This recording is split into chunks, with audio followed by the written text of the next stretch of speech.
Hello बच्चों, कैसे हैं आप सभी। होपफुली सभी अच्छे हैं और बहुत बढ़िया प्रिपरेशन चल रही है।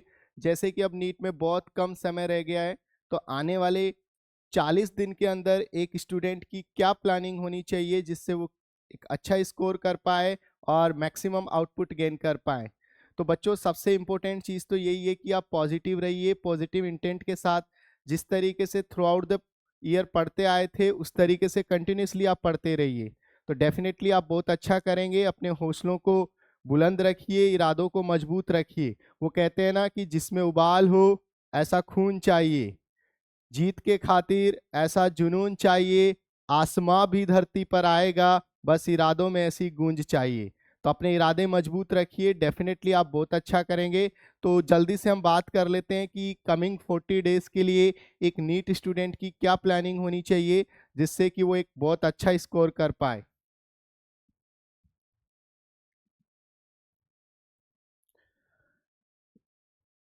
40 डेज की प्लानिंग में अगर हम बात करें तो डेली बेसिस का जो टारगेट है वो बहुत इंपॉर्टेंट बन जाता है। एक बच्चे को, आइडियल बच्चे को कम से कम 4 से 5 घंटे डेली पर सब्जेक्ट देने होंगे। अगर 4 से 5 घंटे की बात करें तो उसमें से अगर हम डिवाइड कर दें तो रिवीजन के लिए 1 आवर्स रख सकते हैं हम पर सब्जेक्ट। उसमें आपको क्या करना है बच्चों, क्लास के notes complete 1 chapter. For example, जैसे आपने केमिस्ट्री में इलेक्ट्रोकेमिस्ट्री पढ़ा तो just you have to read theory. Complete chapter के आपको नोट्स पढ़ने हैं, क्लास नोट्स पढ़ने हैं। लाइक फिजिक्स में आपने ग्रेविटेशन चैप्टर उठाया तो ग्रेविटेशन चैप्टर के आप कंप्लीट नोट्स पढ़ लीजिए 1 घंटे के अंदर। प्रैक्टिस क्वेश्चंस करनी है आपको, ऑल्ड क्वेश्चंस 45 मिनट्स के लिए।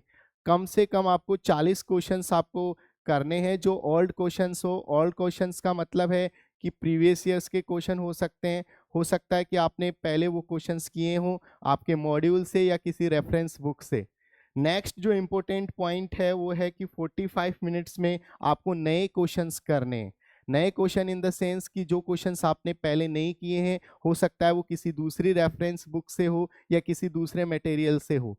तो लगभग 20 क्वेश्चंस वो करने हैं जिससे आपका एक रिदम बना रहेगा, एक मेंटलिटी रहेगी कि अगर पेपर में कुछ ऊपर नीचे भी होता है तो आप उस तरह की सिचुएशंस के लिए भी प्रिपेयर्ड रहेंगे। तो ये पर सब्जेक्ट का प्लान हुआ एक तरीके से 4 आवर्स। 5 आवर्स में आप डिवाइड कर सकते हैं, 4 घंटे आप दे सकते हैं पर सब्जेक्ट। तो ये डेली बेसिस का आपका टारगेट रहना चाहिए। अगर हम बात करें तो मंथली टारगेट, तो मंथली टारगेट हमारा हो जाएगा, क्योंकि 1 महीने का टारगेट लेके हमें चलना है। डेली 60 क्वेश्चंस पर सब्जेक्ट हम कर रहे हैं। 40 क्वेश्चंस मैंने बताया ओल्ड क्वेश्चंस हो गए, 20 क्वेश्चंस आपके नए क्वेश्चंस हो गए, तो कुल मिला के 60 क्वेश्चंस के अराउंड बैठ रहा है। तो अगर 30 दिन में ले लें तो 16 × 30 अगर कर देते हैं तो लगभग 1800 क्वेश्चंस हमारे पास पर सब्जेक्ट आता है। इसके अलावा आपको 5 पेपर कम से कम देने।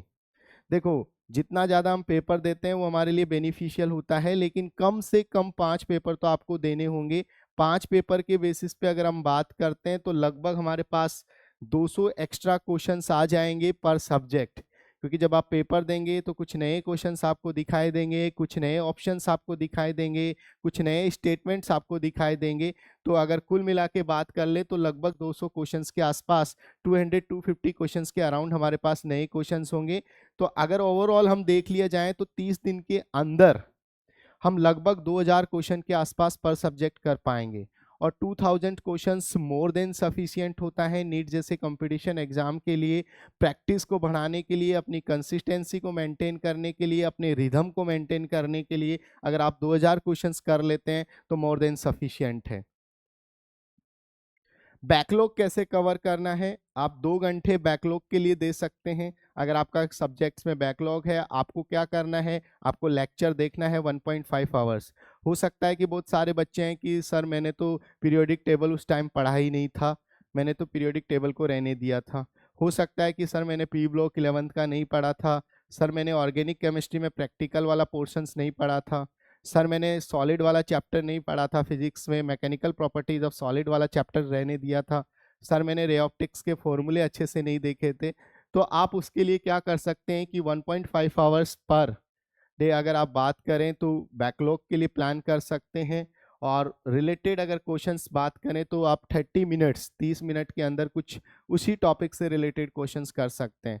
फॉर एग्जांपल जैसे पी ब्लॉक के क्वेश्चंस है, आपने कोई रेफरेंस बुक ले लिया, मॉड्यूल ले लिया या कोई भी मटेरियल ले लिया, उससे लगभग 30 मिनट के अंदर आप 20 क्वेश्चन इनऑर्गेनिक केमिस्ट्री के इजीली कर लेंगे, जिससे आपको एक कॉन्फिडेंस आएगा कि यार जो मैंने पढ़ा है वो मुझे आता है, राइट।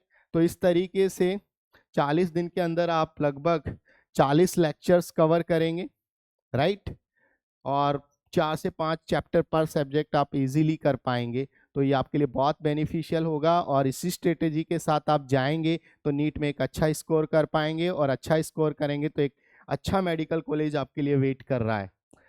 सबसे इंपॉर्टेंट चीज़ है कंसिस्टेंट रहना है आपको।